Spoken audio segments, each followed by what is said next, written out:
우리 다 같이 한번 이 사도신경 한번 다 같이 읽고 시작하겠습니다.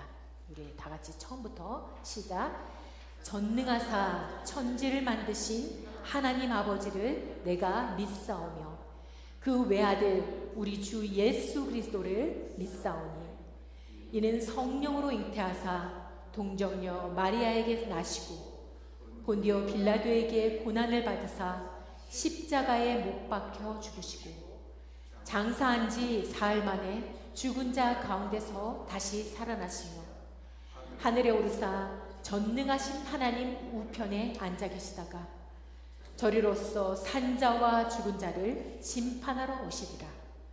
성령을 믿사오며 거룩한 공회와 성도가 서로 교통하는 것과 죄를 사하여 주시는 것과 몸이 다시 사는 것과 영원히 사는 것을 믿사옵나이다. 아멘. 매주 예배 때마다 우리가 이 고백하는 이 사도신경에 대해서 여러분들 이 사도신경에 대해서 얼마나 깊이 알고 계신가요? 그냥 우리가 습관적으로 주문처럼 예배 때마다 그 순서에 그냥 흘러가듯이 그냥 순서에 맞게 그냥 읊는 그런 고백을 하고 있진 않은가.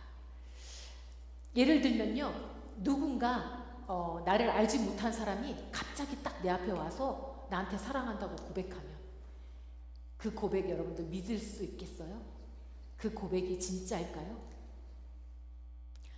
보통 우리가 사랑하는 관계로 발전하려면 계속해서 만남을 가져서 데이트도 하고 서로 대화도 나누고 그렇게 시간을 보내면서 마음이 깊어져서 사랑으로 발전해서 그렇게 사랑하는 관계가 되는 게 이치인데, 뜬금없이 갑자기 찾아와서 사랑한다고 하면, 그리고 그 사람을 알지도 못하는데 그런 말을 하면 그 말은 진짜일지 가짜일지 여러분들이 알 것 같아요. 대부분 이렇게 알지도 못하고 제대로 알지도 못한 채 잘못된 고백을 하는 게 이단들이에요.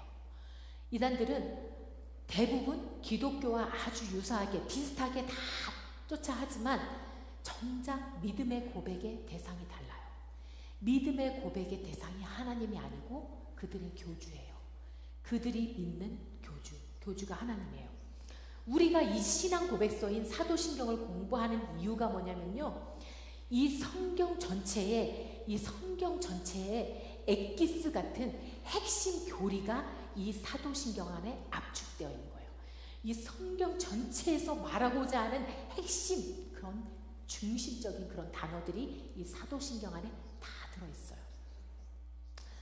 그래서 정확히 내가 무엇을 믿어야 하는지, 정확히 내가 무엇을 알고 깨달아야 하는지를 이 사도신경 안에서 다 말씀해주고 있어요.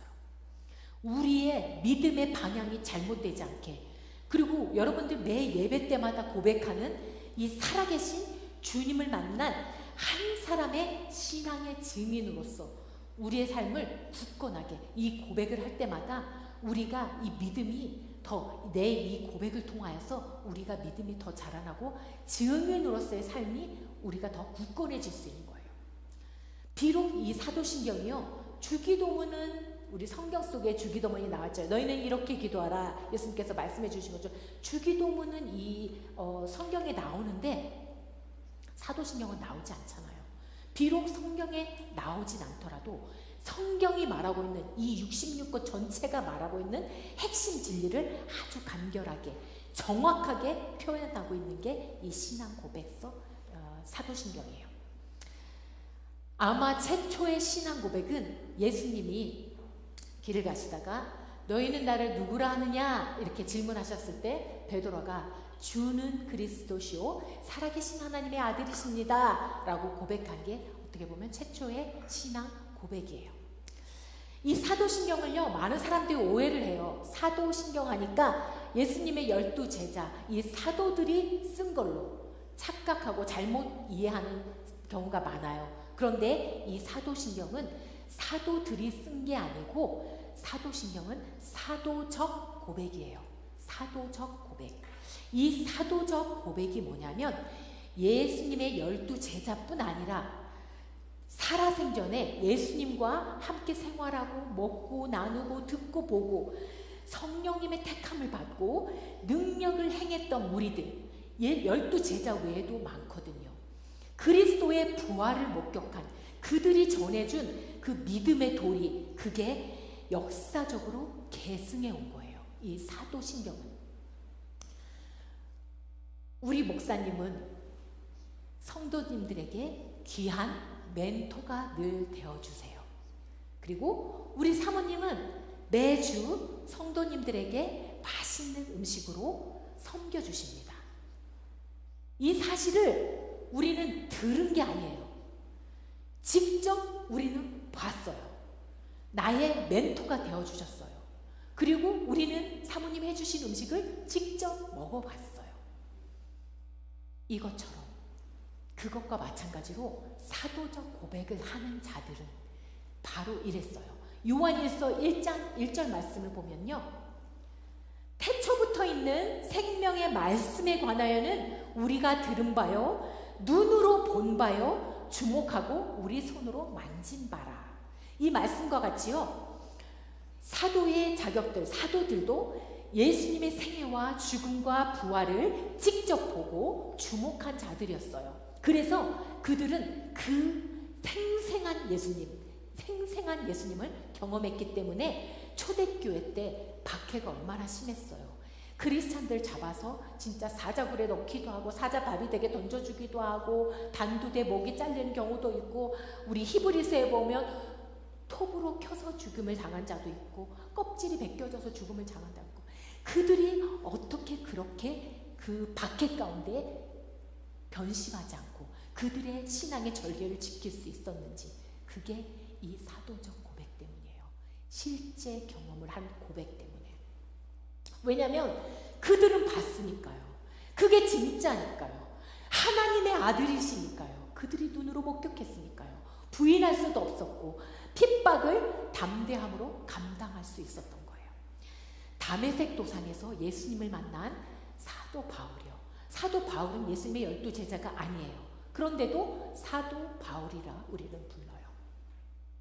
그가 사도 바울로 불릴 수 있었던 이유조차도 사도 바울 역시 온갖 박해 속에서 1차, 2차, 3차까지 전도 여행을 하면서 아시아 온 전역에 복음을 전파하는데, 정말 그 핍박 가운데 환난 가운데 결코 포기하지 않고 그가 산 증인의 삶을 살 수 있었던 것, 생생한 예수님을 다메섹 도상에서 만났기 때문에, 그 감격과 은혜가 너무나 생생한 경험이었기 때문에 그가 복음 전도를, 그 산 증인의 삶을 포기하지 않고 끝까지 그렇게 복음 전할 수 있었던 거예요.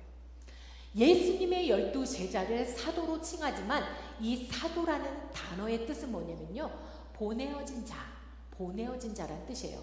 그렇게 보내어진 자들이 사도들 외에도 있었어요.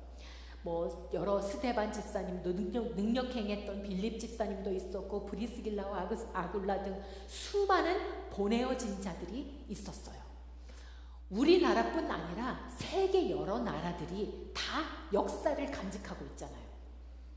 선조 때부터 전해 내려온 그 역사, 만들어낸 이야기도 아니고 지어낸 이야기도 아닌 실제로 있었던 일들이 계승해 내려온 걸 역사라고 해요.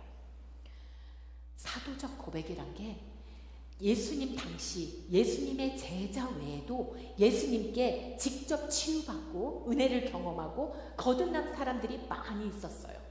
그들이 직접 경험한 그리스도를 믿음으로 고백하고, 또 그 자녀들이 고백하고, 그 손자들이 고백하고, 그 다음 세대들이 계속해서 고백하며 계승해 온 것, 그게 사도적 고백이라는 거예요. 어느 뜨거운 때학볕 정오에 동네 사람들을 피해서 물을 길러 나온 사마리아 여인이 우물가에서 예수님을 만났어요. 그녀가 남편이 많은 것도 다 알고 계셨던 그곳에서 정말 그리스도가 예수님인 것을 깨닫고, 이 사마리아 여인이 사람들을 피해서 나온 뜨거운 정오였지만 사람들을 찾아서 그 동네로 들어가서 이는 그리스도라고 복음을 전하기 시작했어요. 그래서 그 사마리아인들이 많이 예수 그리스도를 믿었어요. 그래서 예수님을 영접해요. 그 자기들과 함께 유해달라고 예수님을 청해요. 그래서 예수님이 그 자리에서 직접 그 사람들에게 복음을 또 전해주세요. 그러자 그 사마리아 사람들이 이 여인에게, 우물가의 여인에게 뭐라고 말하냐면 우리가 이제 믿는 것은 네가 말한 그 복음의 소식, 우리가 들은 것을 믿는 게 아니고 우리가 직접 보고 말씀을 들은 이 예수 그리스도를 우리가 믿는다라고. 직접 경험한 것을 우리가 이제 믿노라고 고백해요. 이것이 사도적 고백이에요. 이 사도적 고백은 성령을 통해서 살아계신 예수님을 만난 우리들의 고백 역시, 여러분들 예수님을 만난 경험 다 있잖아요.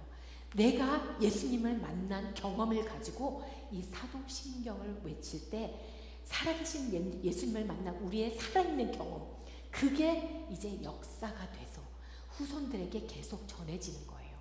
그렇게 우리가 예배 때마다 사도신경을 고백하는 그 순간순간이 내가 역사 속으로 들어가서 그 역사를 계속해서 계승해 나가는 거예요. 역사의 한 사람이 되는 거예요. 내 살아있는 믿음의 고백이 계속해서 계승되어져 가는 거예요. 그래서 그냥 대충 습관적으로 아무 생각 없이 하는 고백이어서는 안 된다는 거예요. 이 사도신경은요, 믿음으로 시작해서 믿음으로 끝나는 고백입니다. 모든 시대의 성도들이 그 초대교회뿐만 아니라 계속해서 걸쳐온 모든 수많은 시대, 수많은 나라들, 민족들, 백성들, 교회들 안에 그들의 신앙 고백을 중심으로 우리가 이 신앙 고백, 사도신경으로 신앙 고백할 때 하나로 연합이 되어지는 거예요. 하늘에 계신 전능하신 창조주 하나님이 그 하나님 아버지를 내가 믿사오며 고백할 때 그 사람도 하나님 아버지고 나도 하나님 아버지로 한 하나님 아버지 안에서 우리가 연합이 되어지는 거예요. 이 사도신경을 통해서. 이 사도신경은요, 총 12개의 문장으로 되어져 있습니다. 우리 처음 사도신경 읽을 때 제가 번호를 이렇게 달아놨어요. 12개의 이 문장 안에 조직 신학적인 주제들을 다 담고 있어요. 이 조직 신학이란 건요, 이 성경의 교리들을 주제별로 신론, 인간론, 기독론, 성령론, 교회론, 구원론, 종말론, 이렇게 7가지로 분류해서 체계적으로 연구하는 학문이 조직신학인데, 그 조직신학이 이 우리가 오늘 고백한 사도신경 안에 다 들어있어요. 전능하사 천지를 만드신 하나님 아버지, 이거는 성부 하나님을 나타내는 신론을 말씀해요. 신론을. 그리고 그 외아들 우리 주 예수 그리스도, 그리고 동정녀의 몸에서 탄생하신 것, 고난받으신 것, 십자가의 죽음은 성자 예수님을 나타내는 기독론. 그리고 저리로서 산자와 죽은 자를 심판하러 오시리라, 이것은 종말론. 그리고 성령을 믿사오며, 이것은 성령론. 거룩한 교회와 성도가 서로 교통하는 것과 성도가 교회 안에서 서로 교통하는 것은 교회론. 그리고 죄를 사하여 주시는 것과 몸이 다시 사는 것과 영원히 사는 것을 믿사옵나이다, 이것은 구원론을 말씀해요. 오늘 우리가 첫 번째 문장, 전능하사 천지를 만드신 하나님 아버지를 내가 믿사오며, 이 문장 안에는 하나님의 전능성과 창조주, 창조성, 그리고 그 전능한 창조주께서 우리의 아버지 되심을 말씀해요. 이 한 문장 안에 전능하신 분, 창조주, 그분이 우리 아버지 되심을 이 한 문장 안에 다 담고 있어요. 제가 아까 사도신경은 믿음으로 시작해서 믿음으로 끝난다고 말씀드렸어요. 우리가 고백하는 이 한글은 전능하사로 시작되잖아요. 전능하사 천지를 만드신 하나님 아버지를 내가 믿사오며, 전능하사로 시작되지만 이 원어, 라틴어 원문에 보면요, 처음 시작이 뭐냐면 크레도라는 단어로 시작해요. 이 크레도가 뭐냐면 나는 믿습니다. 처음 시작이요, 나는 믿습니다. 그리고 맨 끝도 영원히 사는 것을 믿사옵나이다로 끝나요. 믿음으로 시작해서 믿음으로 끝나요. 우리의 신앙생활을 믿음으로부터 시작하는 거예요. 믿음은 내가 아는 것을 말하는 게 아니고, 믿음은 내가 아는 것을 말하는 게 아니고 선포입니다. 살아있는 선포, 직접 경험한 선포. 아까 제가 말씀드렸잖아요. 예수님을 직접 경험했던 사람들이 선포하는 것. 고백. 누구에게? 하나님 아버지께 선포하는 것. 전능하사 천지를 만드신 하나님 아버지를 내가 믿습니다 라고 하나님 앞에 선포하고, 우리 성도들 모든 사람들 앞에 선포하는 거예요. 내가 믿음의 고백을 선포할 때 다른 성도가 들어요. 예배 가운데 내가 하는 고백을 내 옆사람이 듣고 뒷사람이 다 들어요. 그리고 그 뒷사람의 고백도 내가 들어요. 서로가 서로의 고백을 들으면서 이 서로에게 증인이 되면서 예배가 시작되어지는 거예요. 그래도 나는 믿습니다. 나는 믿습니다로 시작하는데 뭘 믿는 걸까요? 그래도 뭘 믿는 걸까요? 바로 삼위일체 하나님을 믿는 겁니다.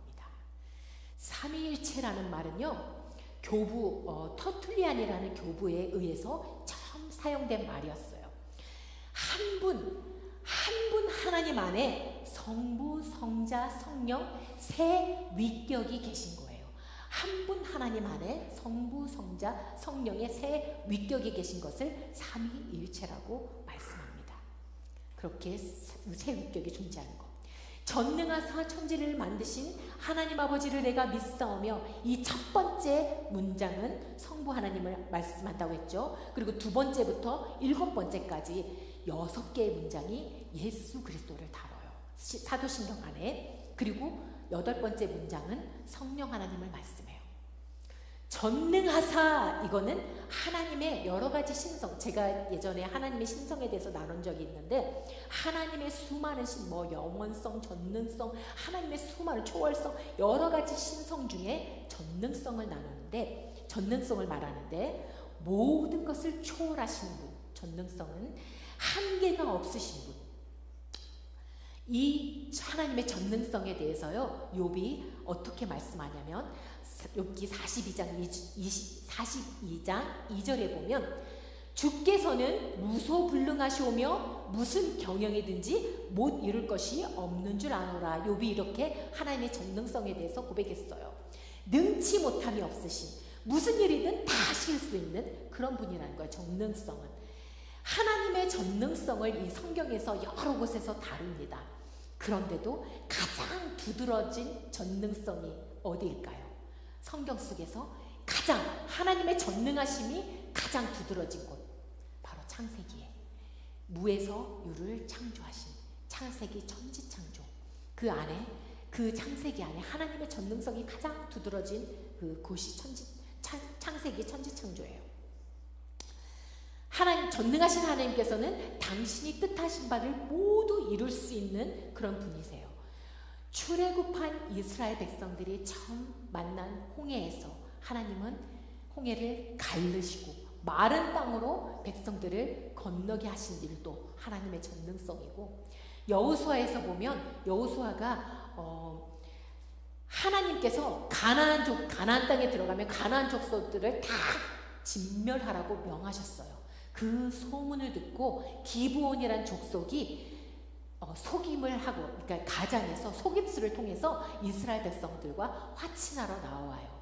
죽임을 면하려고 화친하러, 우리는 저 먼 곳에서 왔다고 속여서 이스라엘 백성들과 화친을 해요. 그때 이스라엘 백성들이 그 속임수에 당해서 그들과 화친을 맺어요. 그 말은 동맹을 맺은 거예요. 그런데 이 주위에 이 기브온 족속이 이스라엘과 화친을 맺었다는 이야기를 듣고, 그 아모리 5 왕이 연합을 해서 기브온을 치자, 이 기브온을 없애버리자, 치자 하고 전쟁을 일으켜서 기브온에 쳐들어온 거예요. 그때 기브온이 여호수아에게 도움을 청해서, 여호수아가 동맹국이기 때문에 그들을 도와주러 전쟁을 치르러 가요. 그때 여호수아가 이 아모리 5 왕과 전쟁을 치를 때 여호수아가 뭐라고 고백하냐면, 태양아, 너는 기브온 위에 머무르라. 달아, 너도 야알론 골짜기에 그리할지어다. 태양도 머물고 멈춰 세우고 달도 멈춰 세워요. 그 전쟁을 통해서 이 아모리 5왕을 다 멸하기까지 이 태양이 내려가지 않았고 달이 움직이지 않았어요. 완전히 멈춰 세운 거예요. 그 여호와 하나님이요, 이 사람의 목소리를 들어주신 거는 이 같은 일은 전에도 없었고 후에도 없다고 할 정도로 하나님이 태양을 마음대로 주무르시는, 왜냐하면 태양도 하나님이 창조하셨잖아요. 빛이 있으라 하면서 창조하셨잖아요. 마음대로 주무르시는 전능성을 담고 있어요. 히스기야 왕 역시, 히스기야 왕도 병들어 죽게 되었을 때 그가 벽을 향해서, 자기 낯을 벽을 향해서 통곡하며 하나님 앞에 매달려요. 자신이 행했던, 자기가 왕으로 앉자마자 모든 우상들을 타파하고 하나님 앞에 백성들을 바로 세우고 하나님 앞에 진실함과 전심으로 하나님 앞에 섰던 그 모든 일들을 기억해달라고, 그리고 자신의 병을 치유해달라고 하나님 앞에 간절히 통곡하며 기도했을 때 하나님이 이 히스기야 왕의 수명을 15년을 연장시켜줘요. 그리고 이 히스기야 왕이 그 징조가 무엇입니까 할 때 하나님이 그 징조를 해시계가 뒤로 물러나게, 해시계가 뒤로 물러났다는 것은요, 시간을 뒤로 돌린 거예요. 우리가 이 시간이 뒤로 돌아가진 않잖아요. 시간은 항상 앞으로만 가는데 하나님은 뒤로 돌리실 수 있는, 시간 밖에 계신 분이기 때문에 이 시간도 뒤로 돌릴 수 있는 전능하신 분이에요. 신약에 오면 신약에서도 예수님께서 그 전능하심을 수없이 보여주세요. 수많은 치유, 죽은 자들을 살리기도 하시고 바람과 바다도 잔잔케 명하시고 꾸짖고 통치하시고 무리를 걷기도 하시고 보리떡 5개와 물고기 2마리로 5,000명을 먹이시는 전능성을 보여주시고, 그리고 십자가에서 분명히 돌아가셨는데 사흘 만에 부활하시는 그런 전능성을 하나님이 예수 그리스도 통해서 또 보여주세요. 천지를 만드신 하나님의 전능성과 그리고 천지를 만드신 창조주 하나님은 무에서 유를, 혼돈에서 질서를 만드시는 분이세요. 천지 창조를 보면 그 당시에 혼돈, 어둠 속에 혼돈했던 것을 하나님이 하나하나 빛을 창조하시면서 질서를 만드세요. 시간과 날을 만드시면서 질서를 창조하세요. 단순히요, 하나님은 창조주로서 만드는 것에 그치는 게 아니에요. 창조주 하나님은요, 만드신 것을 반드시 운행하시면서 또 지키세요. 그 온 우주를 한치의 오차도 없이 하나님은 운행하시면서 다스리시면서 지금도 망가져 가고 있는 이 상했던 우리의 삶들을 다시 치유하고 회복시키면서 다시 살게 하시는 재창조를 이뤄내시는 그 모습 속에서 하나님이 얼마나 당신의 창조물들을 사랑하시는지를 깨닫게 돼요. 사랑하니까 계속해서 돌보시는 거예요. 사랑하지 않으면 방치하잖아요. 요즘 현대에도 수많은 이렇게 정말 정신없는 부모들, 젊은 부모들이 정말 아이들을 낳아놓고 방치하는 그런 경우도 많잖아요. 그러나 정말 진정으로 자녀를 사랑하는 부모는요, 끝까지 희생하면서 자녀들을 책임져요. 하나님의 창조성은, 창조주는 당신이 만드신 창조물을 얼마나 사랑하시는지 어디에 나오냐면 요나서에 이 하나님의 사랑하심이 드러나요. 요나서 4장 11절에 보면요, 하물며 이 큰 성읍 니느웨에는 좌우를 분변치 못하는 자가 12만여 명이요 육축도 많이 있나니 내가 아끼는 것이 어찌 합당치 아니하냐. 하나님이 말씀하신 거예요. 왜냐하면 이 요나 선지자를 니느웨 성에 보내잖아요. 물고기 보내는데 그것을 요나 선지자가 불순종해요, 처음에. 왜냐하면 자기가 가서 회개의 말씀을 전하고 싶지 않은 거예요. 저들이 회개하고 돌이키는 걸 원치 않는 거예요. 그냥 하나님의 징벌을 받아서 그 원수 나라가 멸망했으면 좋겠는 거예요. 다 하나님의 징벌 아래 죽었으면 좋겠는 거예요. 이 요나 선지자 그래서 불순종해요.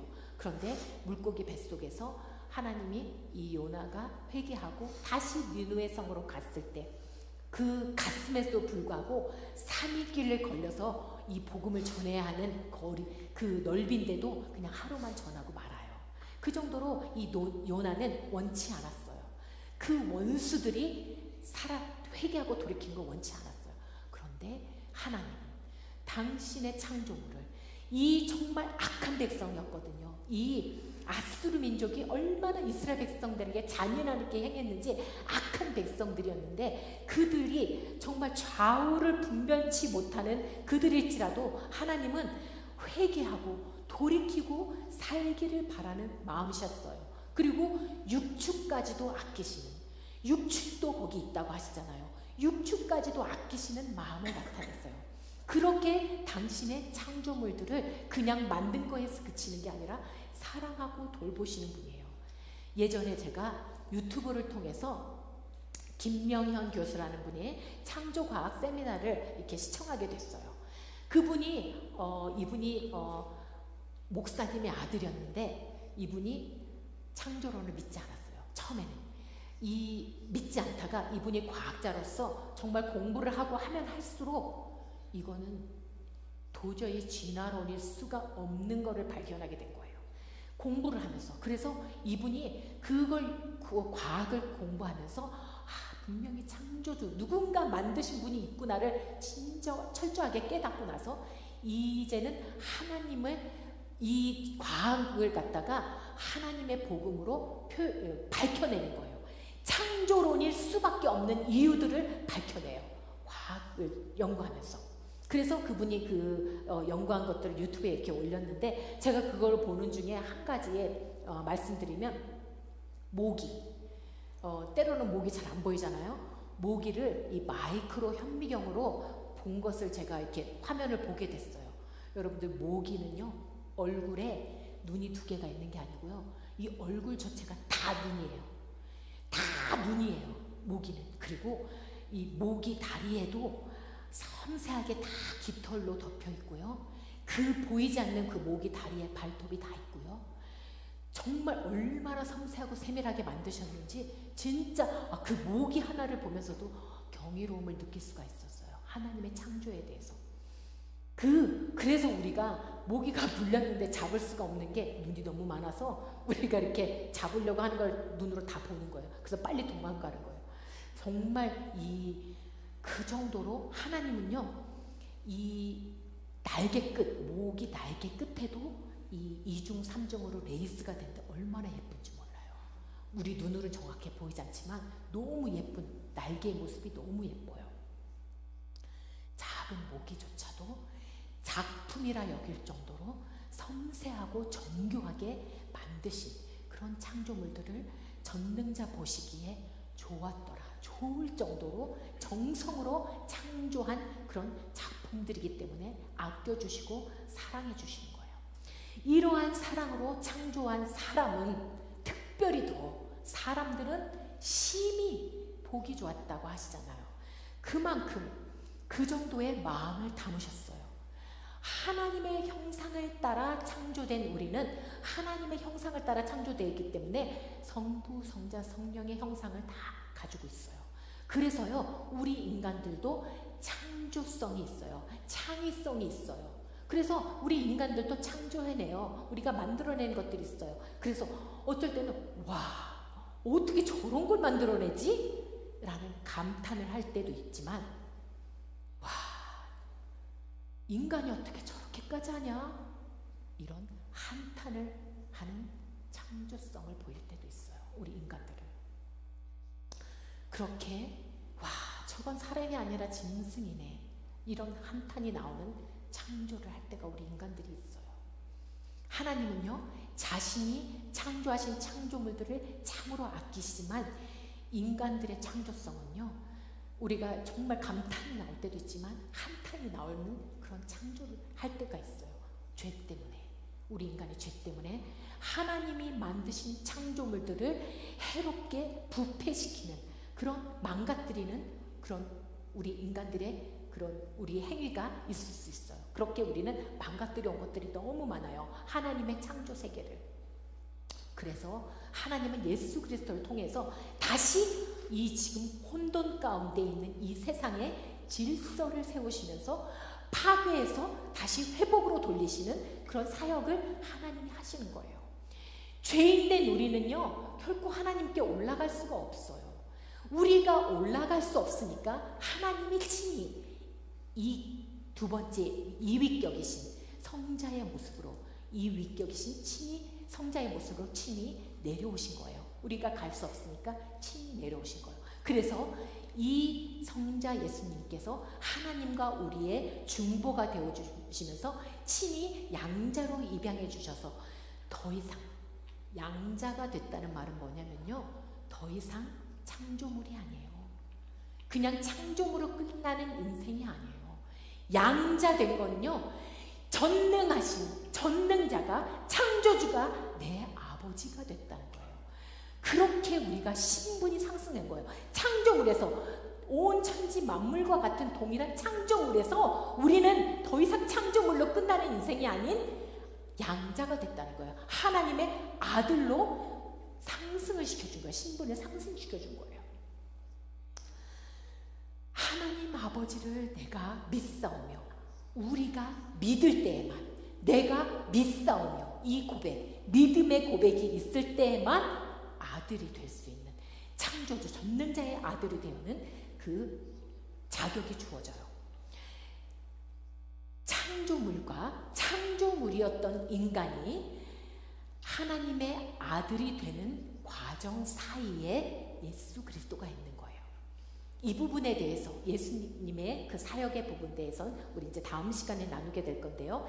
지금 말씀드린 성부 하나님은 모든 것을 작정하시고 계획하시는 분이세요. 하나님은 천지창조도 하나님 스스로 작정하시고 계획하시고 만드셨어요. 그리고 성자 예수님은 그분의 뜻을 실행하시는 분이에요. 하나님이 우리 잃어버렸던 하나님과의 관계를 다시 이으시려고 제2위께신 성자 예수님을 통해서 하나님의 뜻을 이루시는, 성자 예수님은 작정하시고 계획하신 분은 하나님 아버지, 그리고 그 뜻을 이루시는, 실행하시는 분은 성자 예수님이세요.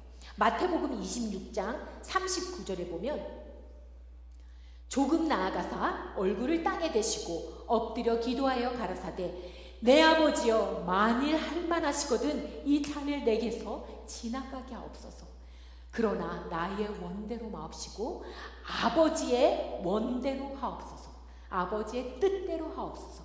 하나님의 뜻을 이루시는 분, 그게 성자 예수님이시고, 그리고 성령 하나님은요, 예수님의 실행하심을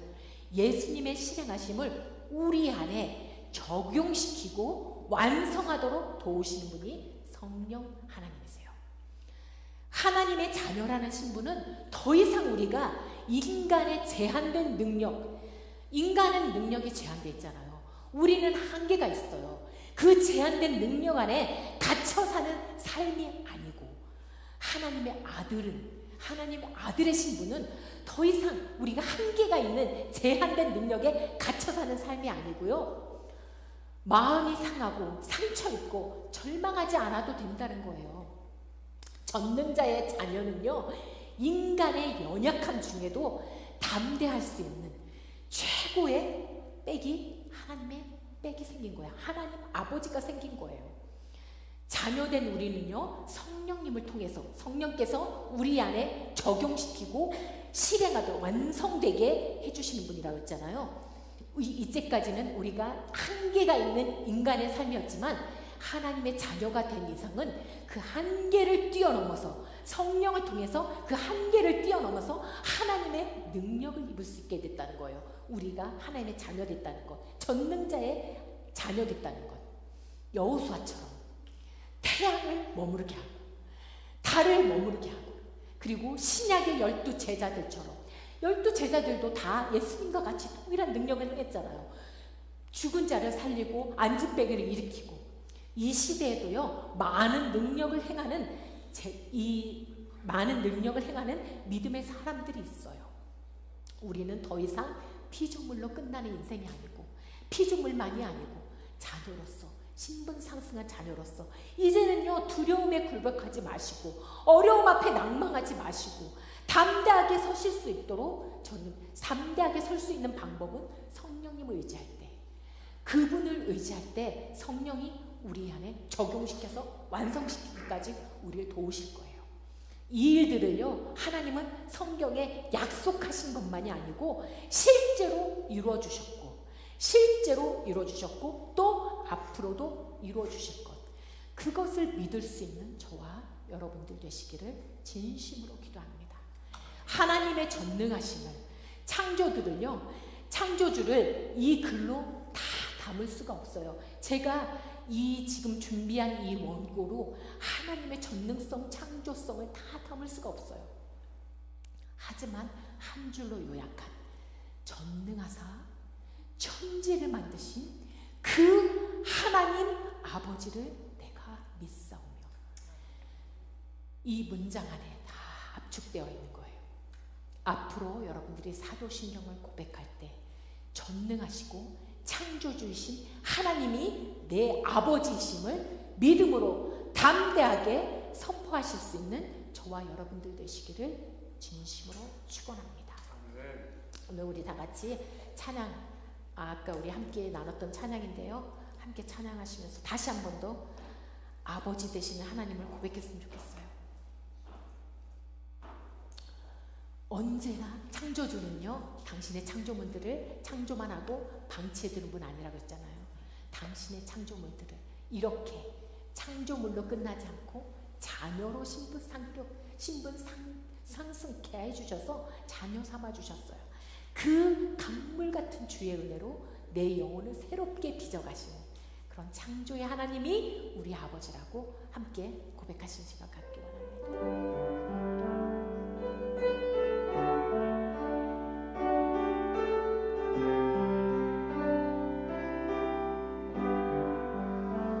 언제나 강물 같은 주의 은혜로 내 영혼 새롭게 빚는 창조의 하나님이 나의 아버지.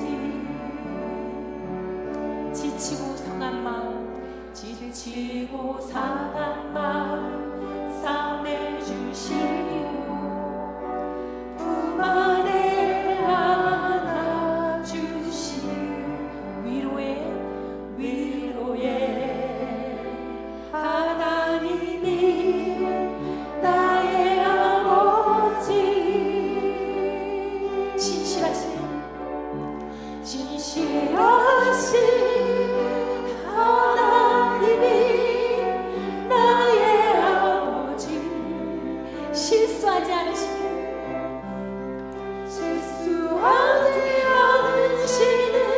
하나님이 나의 아버지. 복 주시고 지키시며 은혜와 평강을 베푸시는 축복의 하나님이 나의 아버지. 독생자 예수님을 이 땅에 보내 내 죄를 대속해 하신 구원의 하나님이 나의 아버지. 믿음으로 고백하시기 바랍니다. 절망의 순간마다 찾아오셔서 능력의 손으로 일하신 기적의 하나님이 나의 아버지. 신실하신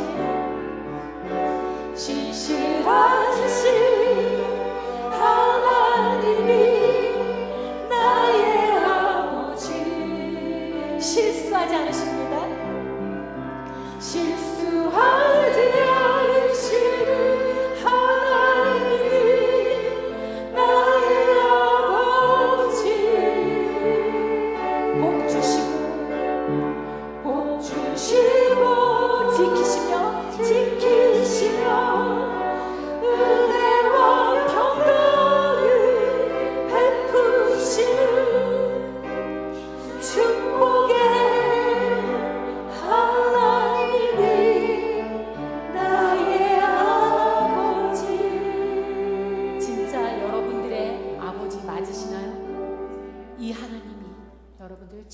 창조하신 하나님이 창조한 여러분들을 그대로 방치하지 않으시고 창조물에서 아들 삼아주신 그 하나님이 우리 아버지심을 우리 함께 고백하며 믿음으로 함께 고백하며 삶의 모든 절망의 순간 속에서 항상 이 고백이 나를 일으켜 세울 수 있게 해달라고 다 같이 함께 기도하시며 나아가시겠습니다. 함께 기도하시겠습니다. 아버지 하나님 감사드립니다.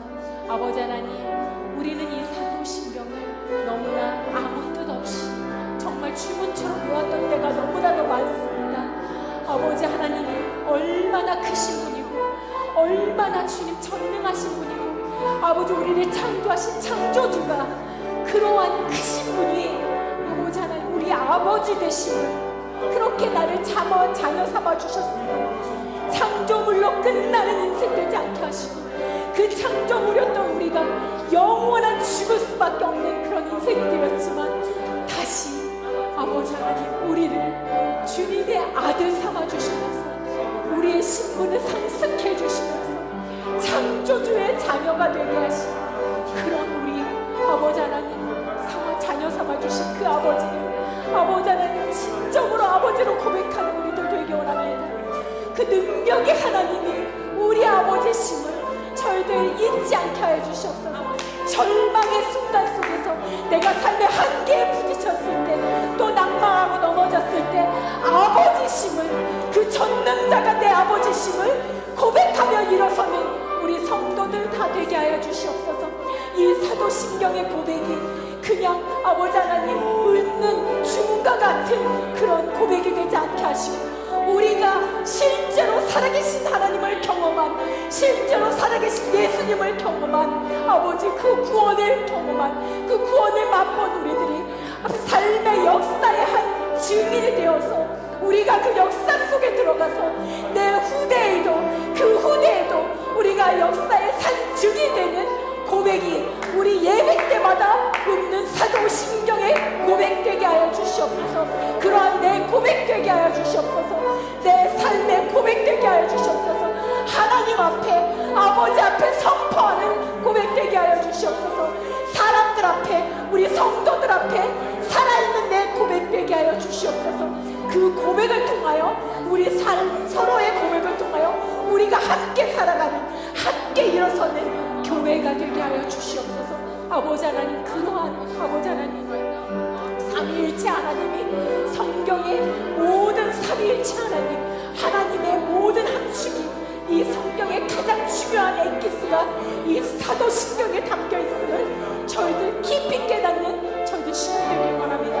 하나님을 실제로 경험하는 실제로 구원이 내 구원이 되는 그러한 우리 아버지 하나님 성도들 다 되게 하여 주시고 아버지 하나님 믿음의 선진들이 사도적 고백을 했던 것처럼 내가 사도는 아니지만 나도 또한 아버지 살아있는 주님을 만난 사도적 고백을 하는 우리 성도들 다 되게 하여 주시옵소서.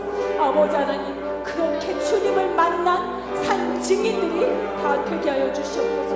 오늘 아버지 하나님 함께하지 못한 우리 성도들에게도 저들이 말씀을 묵상할 때 아버지 하나님 그 눈이 떠지고 그 영이 열려지고 구원이 임하여서 정말로 그들에게도 주님 구원이 살아있는 생생한 체험되게 하시고 그래서 저들도 아버지 사도적 고백을 할 수 있는 우리 성도들 다 되게 하시고 아버지 말씀을 듣는 모든 성도들 다 되게 하여 주시옵소서. 온 세계의 성도들이 하나로 연합되어지는 이 믿음의 고백이 되게 하여 주시옵소서. 주님 감사드립니다. 주님이 예배하시는 데는 참으로 놀랐습니다. 아버지 하나님 오늘도 주님 우리 가운데 부어주신 은혜 앞으로 우리의 사도신경의 고백이 헛된 고백 의미 없는 고백되지 않기를 간절히 원합니다. 참 좋으신 하나님 감사드립니다. 주님 이 고백들 사도신경의 고백이 얼마나 중요한지 이 사도신경의 고백이 얼마나 능력이 있는지 그 아버지 하나님 실제로 주님을 경험했던 믿음의 선진들이 이 사도적 고백을 통하여서 계속해서 우리 가운데 계승해 주신 것 여기까지 계승해 주신 것 아버지 우리 또한 하나의 역사의 산 증인이 될 수 있도록 우리의 고백이 살아있어서 우리가 사도신경을 고백할 때마다 살아있는 증인으로 고백되어져서 앞으로도 계속해서 계승되어질 수 있는 사도신경에 고백되게 하시 아버지 주님이 축복하여 주시옵소서. 주님 이 말씀이 살아있는 실체로 사도신경의 고백이 살아있는 실체로 우리 안에 경험되어지고 실체로 우리의 고백들이 삶을 통해서 쏟아질 수 있도록 주님 그렇게 산 증인의 삶을 살 수 있는 온 성도들 될 수 있도록 축복하여 주시옵소서. 주님 저희들 감사하다는 말씀밖에 올려드릴 게 없습니다. 전능자가 창조주가 친히 나의 아버지 되어주신 것 저희들 믿음으로 고백하며 감사드리며 거룩하신 예수 그리스도의 이름 받들어 간구하며 기도드리옵나이다. 아멘. 하늘에 계신 우리 아버지여 이름이 거룩히 여김을 받으시오며 나라의 임하옵시며 뜻이 하늘에서 이루어진 것 같이 땅에서도 이루어지이다. 오늘날 우리에게 일용할 양식을 주옵시고 우리가 우리에게 죄진 자를 사해 준 것 같이 우리의 죄를 사하여 주옵시고 우리를 시험에 들게 하지 마옵시고 다만 악에서 구하옵소서. 대개 나라와 권세와 영광이 아버지께 영원히 있사옵나이다. 아멘.